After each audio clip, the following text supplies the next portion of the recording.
नमस्कार, मैं हूं आपका दोस्त विजय विद्रोही और आप देख रहे हैं हमारा खास कार्यक्रम विजय फैक्टर। आपको जानकर दोस्तों हैरानी होगी कि इलेक्टोरल बॉन्ड स्कीम खत्म करने के बाद, ये स्कीम बंद होने के बाद सभी पॉलिटिकल पार्टीज को जो चुनावी चंदा मिलता था उसमें भयंकर गिरावट आई। लेकिन सिर्फ एक पार्टी का चुनावी बॉन्ड स्कीम बंद होने के बाद 50% से आगे बढ़ गया।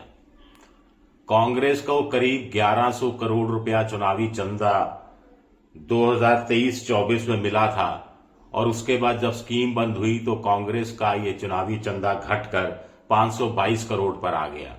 लेकिन बीजेपी 2023-24 में 3,967 करोड़ रुपया बीजेपी को मिला था, जिसमें 42% चुनावी बॉन्ड का चंदा शामिल था।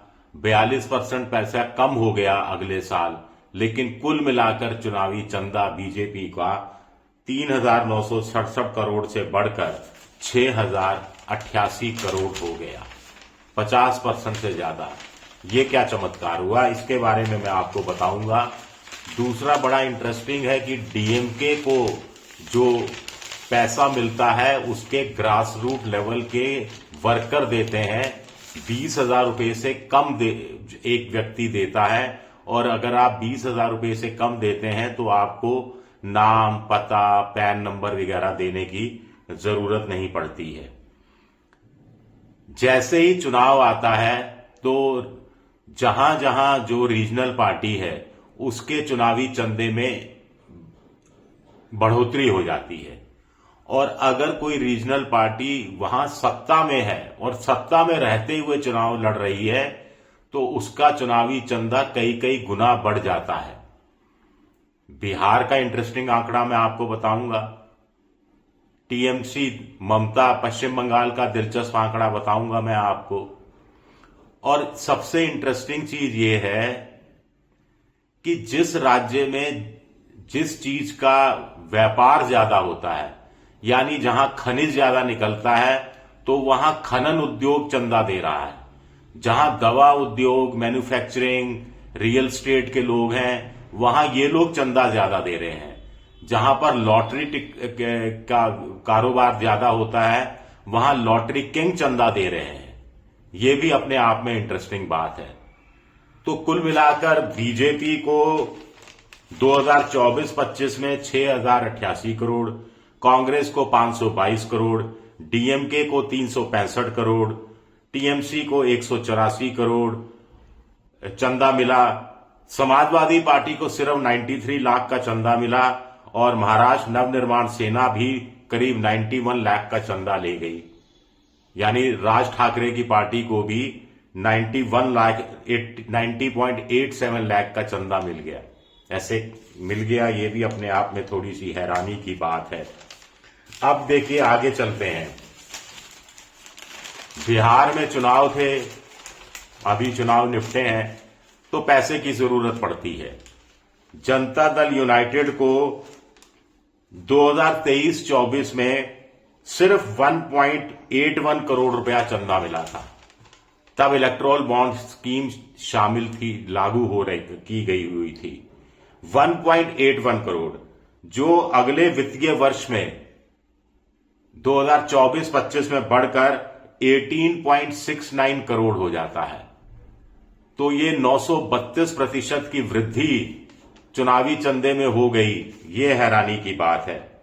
इसी तरह जो चिराग पासवान की पार्टी है, इसको 23-24 में सिर्फ और सिर्फ 11.67 लाख रुपए का चंदा मिला था, जो चुनावी साल में बढ़कर 11 करोड़ पार कर जाता है। इसी तरह आप देखिए पश्चिम बंगाल में ममता की पार्टी को 2023-24 में 64 करोड़ रुपए का चंदा मिला था, जिसमें 3 गुना वृद्धि होती है, और 2024-25 में 185 करोड़ मिल जाता है। प्रूडेंट इलेक्टोरल ट्रस्ट 92 करोड़ देता है। टाइगर एसोसिएट 50 करोड़ देता है। टाइगर एसोसिएट क्या है?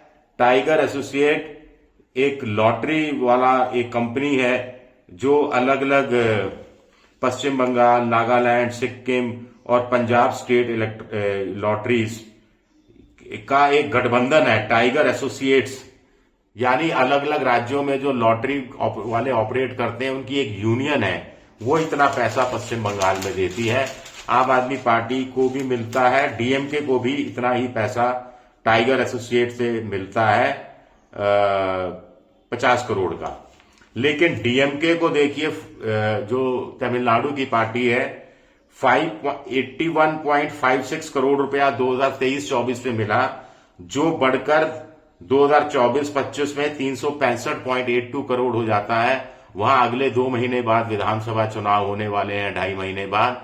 लेकिन ये जो 365 करोड़ में से 300 करोड़ रुपए डोनेशन जो आया है वो डीएमके डेवलपमेंट फंड पार्टी के वर्कर्स ने दिया है।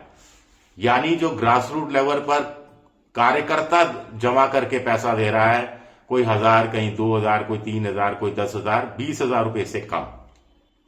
तो ये एक इंटरेस्टिंग फिगर है।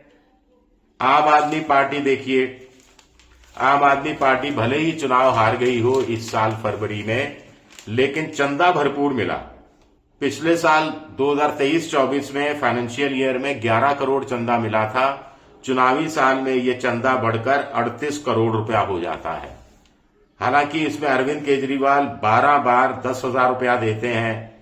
पंजाब के हेल्थ मिनिस्टर और स्पीकर भी 12 बार 10,000 रुपया देते हैं। एजुकेशन मिनिस्टर 2 बार 62,000 रुपये देते हैं। पंजाब की वो जो दिल्ली में थोड़े समय के लिए मुख्यमंत्री रही, आतिशी, वो भी 12 बार 3,500 रुपया देती हैं। तो ये बड़ी इंटरेस्टिंग फिगर्स हैं जो चुनाव आयोग के सामने विभिन्न पॉलिटिकल पार्टी ने सबमिट की है। और जैसे अब देखिए, बंगाल के अंदर, बंगाल में जो कंपनियां जो चंदा देती हैं वो सब लोकल कंपनियां ज्यादा हैं। जो किसी का सीमेंट उद्योग है, किसी का कोयले के क्षेत्र में काम है, किसी का स्टील के क्षेत्र में काम है, और इन सब की फैक्ट्रीज वहीं पर पश्चिम बंगाल में ही अलग अलग जिलों में है। आंध्र प्रदेश में तेलुगु देशम पार्टी को जो चंदा मिलता है, हाँ, एक दिलचस्प बात है कि तेलुगु देशम पार्टी का चंदा 2023-24 में 100 करोड़ का था, जो घटकर 83 करोड़ का रह जाता है। यहां पर फार्मास्यूटिकल कंपनियां काम करती हैं तो चंदा उनकी तरफ से मिलता है। सोलर और रियल स्टेट कंपनियां हैं। आंध्र प्रदेश में नई राजधानी बन रही है, रियल स्टेट का बहुत काम हो रहा है, तो चंदा भी उन कंपनियों की तरफ से आ रहा है। अब कहा तो ये गया था कि इलेक्ट्रोल बॉन्ड पर रोक लग गई तो ये चुनावी चंदे की प्रक्रिया पारदर्शी हो जाएगी। अब पारदर्शी तो हुई है एक तरह से, क्योंकि सारे नाम हमारे सामने हैं। ये पॉलिटिकल पार्टीज ने ही बताया है कि उनको किस कॉर्पोरेट जगत की कंपनी ने या इंडिविजुअल ने कितना चंदा दिया। लेकिन क्या इसके बदले में कुछ लिया दिया गया, ये सब मैं आप पर छोड़ता हूं। शुक्रिया, मेरा वीडियो देखने के लिए बहुत बहुत शुक्रिया।